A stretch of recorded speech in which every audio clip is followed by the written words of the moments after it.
Assalamualaikum warahmatullahi wabarakatuh. Pada video kali ini, kami akan menjelaskan tentang pelanggaran konstitusi dengan anggota kelompok. Yang pertama, Rival Febian dengan NIM 345. Yang kedua, Arijal Firmansyah dengan NIM 350. Yang ketiga, Amelia Ananda dengan NIM 351. Yang keempat, Ahmad Kurniawan dengan NIM 345. Apa sih konstitusi itu? Mau tahu? Penjelasannya akan dibacakan oleh Saudari Amelia Ananda. Pengadaan konstitusi. Sebuah negara yang menganut paham konstitusionalisme adalah sistem negara yang menjadikan konstitusi sebagai perwujudan hukum tertinggi. Indonesia merupakan negara yang menganut paham tersebut, sesuai yang dimuat dalam Undang-Undang Dasar 1945, Pasal 1 Ayat 2, yang menyebutkan bahwa kedaulatan berada di tangan rakyat dan dilaksanakan menurut Undang-Undang Dasar. Paham konstitusionalisme dapat didefinisikan sebagai sebuah paham yang menganut prinsip di mana perwujudan hukum tertinggi yang harus dipatuhi oleh seluruh komponen negara, termasuk rakyat dan pemerintah adalah konstitusi. Konstitusionalisme dapat dijadikan sebagai komponen integral dari suatu negara yang menganut sistem demokrasi.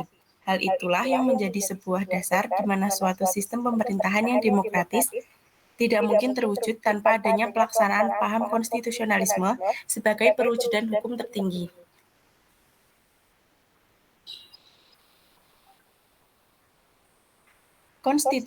Konstitusi suatu negara pada dasarnya adalah konstitusi terbaik yang mencakup masalah administrasi sehingga perlu lebih stabil daripada produk sah lainnya. Selain itu, jika jiwa dan semangat ketatanegaraan diatur oleh UUD 1945, perubahan konstitusi dapat membawa perubahan yang signifikan terhadap sistem ketatanegaraan. Demokrasi dapat menjadi otoriter melalui amandemen konstitusi. Keinginan rakyat untuk mengubah konstitusi tidak dapat dihindari. Ini terjadi ketika cabang eksekutif negara yang dibuat oleh konstitusi saat ini tidak lagi menanggapi ambisi penduduk.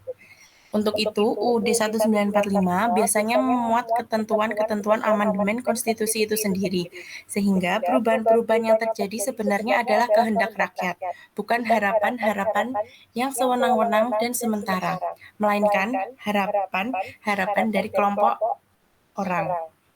Apa aja sih pelanggaran konstitusi itu? Untuk selengkapnya akan dijelaskan oleh Saudara Ahmad.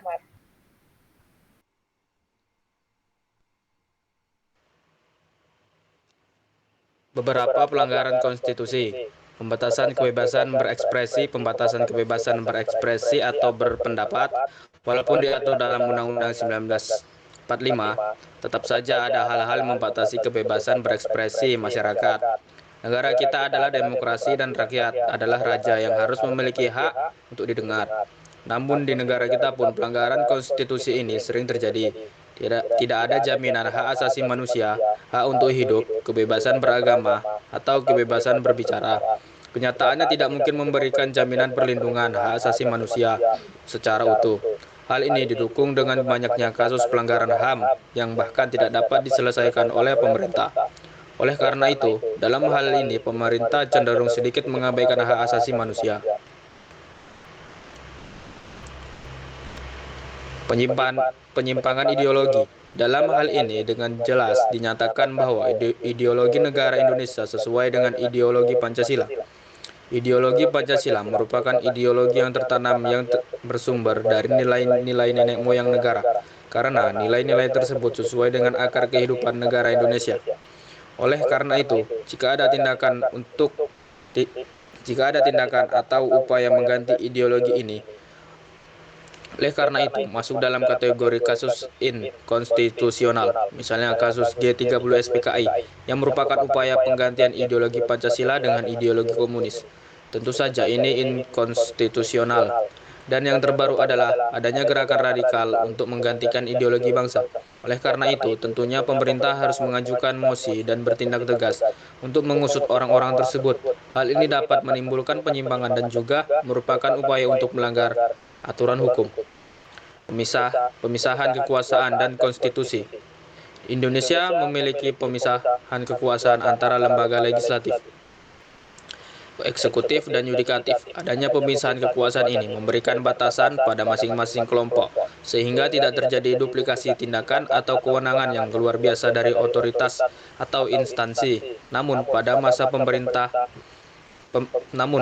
pemerintahan Presiden Soekarno, ia memiliki banyak kekuasaan. Namun demikian, Presiden mampu membubarkan DPR. Tentu saja, ini adalah kesalahan dan bentuk hukum yang inkonstitusional. Dalam urusan yang sama, DPR berdiri di atas Presiden sebagai lembaga terbaik untuk mewakili rakyat. Jadi, tentu saja ini jelas melanggar konstitusi yang ada di negara kita. Selanjutnya akan dibacakan oleh teman saya, Rival Febian.